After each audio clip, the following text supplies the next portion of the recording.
The way you wag your hat, the way you sip your tea, the memory of all that. Ooh, no, they can't take that away from me. The way your smile just beams, the way you sing off key. Anita O'Day was an American jazz singer. She was born in 1919 and she died in 2006. She was raised in Chicago during the Great Depression, and at age 14 she started doing marathon dance contests, and she toured. There was a scene which went touring with that. 3 years later, in 1936, she started work as a pro singer. And made several recordings, did quite a lot of live work in the late 40s and into the 50s. She was performing with names like Oscar Peterson, Count Basie, Dinah Washington, Louis Armstrong. Her life at that period was quite tied up with drugs. She had drug addictions that she struggled with, to the extent that she kind of slipped away from public life in about 1964, but then had a comeback in the 70s, one album in 1970, and then in the mid-70s back strong. And as time went on, she did less, so she released one album in the 80s, 3 albums in the 90s, and her latest album, or last album, was in 2006. Hi, my name's Dan. So this is my first listen to this album, and I'm not sure if I've come across Anita O'Day before, but I have heard a reasonable amount of jazz that I haven't necessarily known who it was or picked up on the names. So this is vocal jazz, and definitely standards. Some of them are songs that I know, so let's pick out They Can't Take That Away From Me, which is the first track is a medley of that and another song.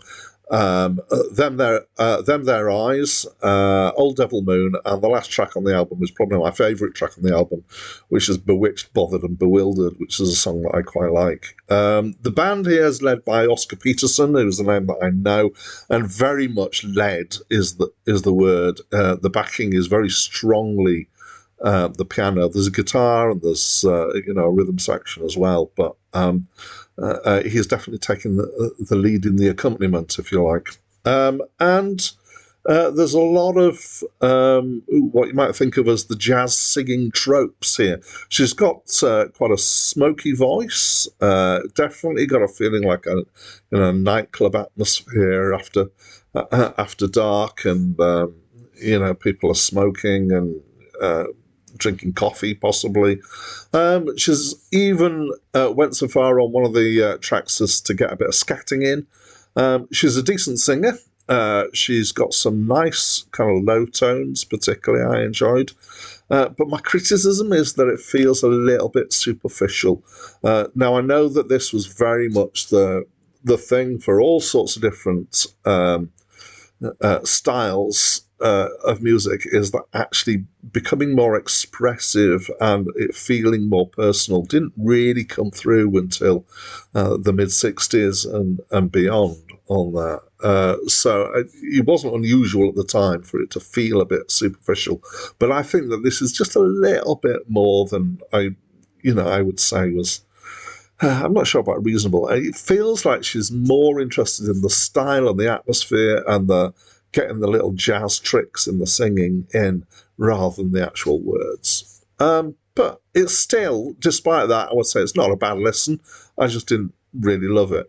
There are some nice tracks in here, and so I fairly enjoyed it. As always, at this point, I want to invite you to tell me what you think of this album, so please do get back to me. I read all comments that people put on, and I always enjoy the discussions that we have, so please do that. And that's it from me for now. I fell in love with you the first time I looked into them there eyes. You've got a particular way of flirting in them there eyes. They make me feel happy, how they make me feel blue. Fall in the great big wave, for you've got my heart to jump and started something. You better look out, boy, if you're wise. Sparkle, bubble, get you in.